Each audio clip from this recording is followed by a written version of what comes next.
Donald Trump making like history with this true social tweet today that just changed the markets. Based on the lack of respect that China has shown to the world markets, I am hereby raising the tariffs charged to China by the United States of America to 125% effective immediately. At some point, hopefully in the near future, China will realize that the days of ripping off the USA and other countries is no longer sustainable or acceptable. Conversely, and based on the fact that more than 75 countries have called representatives of the United States, including the Department of Commerce, Treasury, to negotiate a solution to the subjects being discussed relative to trade, trade barriers, tariffs, currency manipulations, non-monetary tariffs, that these countries have not, at my strong suggestion, retaliated in any way, shape, or form against the US, I've authorized a 90-day pause and a substantially lowered reciprocal tariff during this period of 10%, also effective immediately. Thank you for your attention in this matter. So, like, first, the obvious Trump just instituted a stealth 10% tariff on the whole world. So, that's a vote of, a support there, positive. I think we're going to see. I think Besant came out and said that in the very near future, we're going to see major bilateral trade agreements coming out from all these countries. But where were we at? Everybody was hating America on Monday. Everybody was being tariffed by us. Everybody was begging, and Donald Trump wasn't yielding. Everybody was screaming at him to stop. And now where we're at is everybody in the world but China has these tariffs. And so China's out there,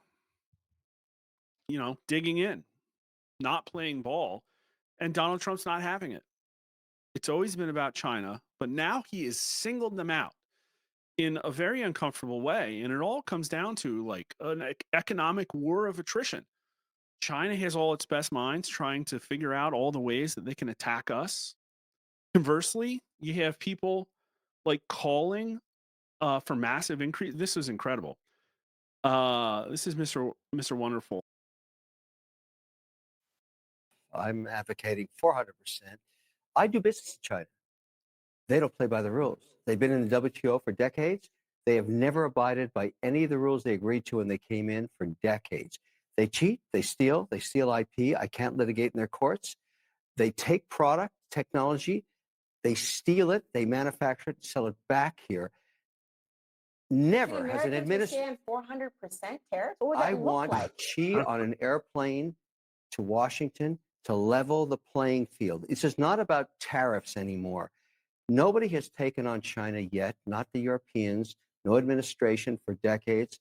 As someone who actually does business there, I've had enough. I speak for millions of Americans who have IP. That's incredible. I wish you could pump this into every television in the nation because I think Trump needs more surrogates like this out there, like explaining how bad it is. You got Peter Navarro, you got Mr. Wonderful. And it's like everybody else is kind of like saying, yeah, we got to do this. Yeah, but like Trump, this has been his plan since 1987. He took out that double page ad in the New York Times talking about all of the ways that all the other countries were taking advantage of the United States. This is what he is like, this is the master plan. He is reorganizing the economy. He is putting the power back in Americans' hands. And the elite just absolutely hate it. Everybody begging Donald Trump to stop. You don't know who this man is, but voters kind of do. So let's just take a quick look at some China numbers. This is from 2008. And we're starting to see, we're going to see the trends of where people's minds go on China. How important are U.S. relationships with China? Very important, somewhat important. People say important. What is that? That's over 80%, 84%. Uh, is China an ally or an enemy of the United States or somewhere in between? Take note of these numbers. Only 12% say ally, but only 12% say enemy. 69% say somewhere in between. And it's pretty bipartisan. Only 15% of Republicans say an enemy in 2008. And so people thought that China was important, but they weren't willing to say that China was an enemy.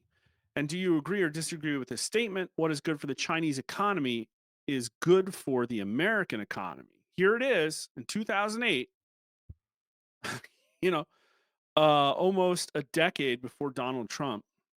Like, what is that? 7 years before Donald Trump? came down the elevator. 64% disagree, only 15% agree that our economic interests are aligned between our biggest trading partner, China.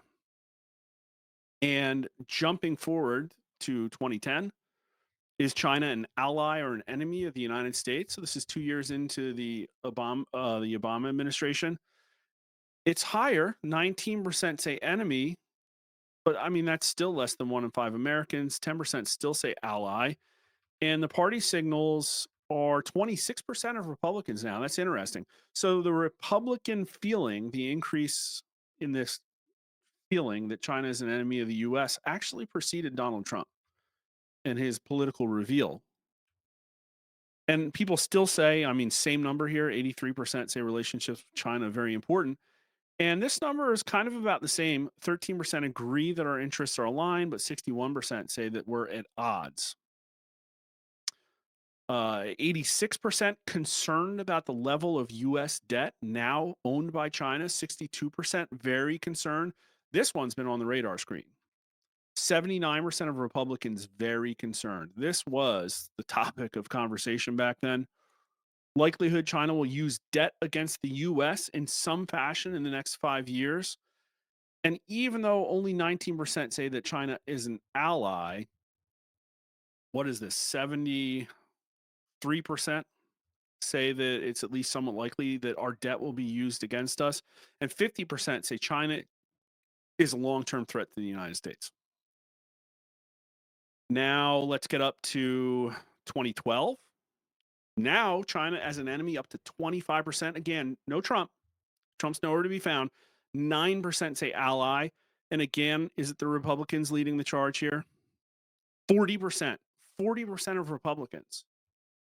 Only 7% of Republicans say China is an ally. Is agree or disagree? The China leader is the best friend of the American worker. 77% disagree. Only 5% agree. And what's weird here is that 18 to 29-year-olds are least likely to disagree. Trend has kind of flipped a little bit. 84% of Republicans disagree. Is China a bigger threat to the United States militarily or economically? We're going to get into the military too, but 74% say economically. All right. Now we're in the Trump era. And the number who say economically it's a threat is down to 69%. Militarily, it's about the same. But the current trade situation between the United States and China, 52% say that it's better for China. This is only 3 months into Trump's first term. Only 6% say it's better for the United States. So voters knew. Voters knew that our relationship with China, not in our best interest, it's in their best interest, stacked against the American worker. And some of that, obviously, Trump can be, thanked for, but it was a trend that preceded him. But here we go to just last year. And look at this. Is China an ally or an enemy of the United States? Now 50%, half of US likely voters say enemy, only 6% say ally. It's an inexorable increasing number. And again, no proxy wars, no overt military actions. We can talk about fifth generation asymmetrical, non-military warfare. 60% of Republicans, 6 in 10 Republicans said China is an enemy, half of independents. And in fact, China would be America's number one enemy if it weren't for the Democrat Party, which is now taking first place when we ask that question. How do you rate the way President Biden is handling issues in China?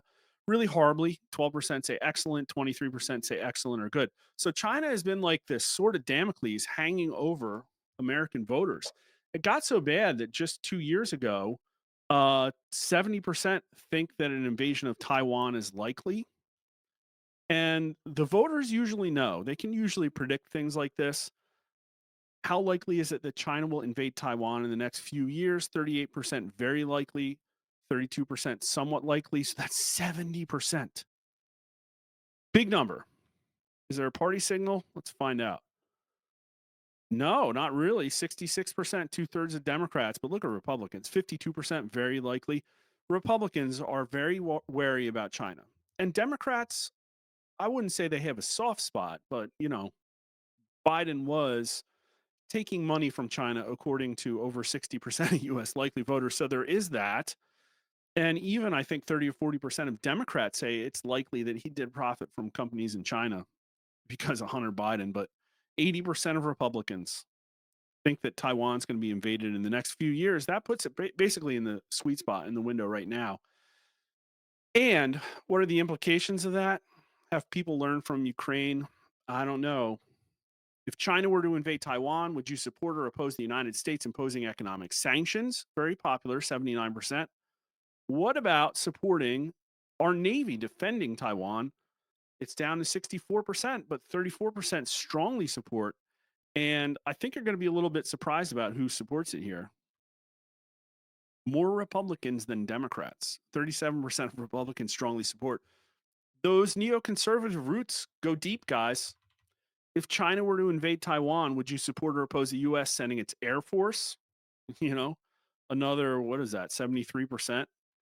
If China were to invade Taiwan, would you support or oppose sending ground troops, boots on the ground, to defend Taiwan? And finally, U.S. likely voters bulk.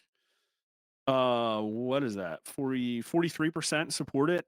Still kind of higher than you'd like to see. 46% oppose. So it's only net -3, but only 17% strongly support it. And 40% of Republicans. But check this out, 52% of Democrats. So even though Democrats are least likely to say that China is an enemy of the United States and rank Russia higher than China, they overwhelmingly support putting U.S. boots on the ground to defend Taiwan. 52% of them, the only majority here in these numbers. It's like they're no longer the party of peace. They're the party of war. That's like downright bloodthirsty. So, where's this going next? And yet another cruel blow to China. General Tso's chicken's going to be renamed General Don's Oriental Chicken Nuggies. I don't know. But this is the stuff that's happening because of this is just absolutely stunning. Just in, Treasury Secretary Scott Bessent just sent a strong warning to countries thinking about aligning with China. You'll be cutting your own throat.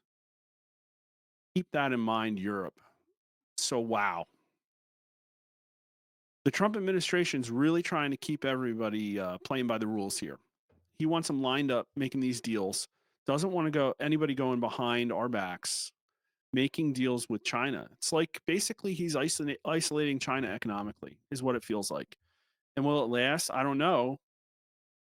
I wonder why that phone call hasn't been made from Xi Jinping yet.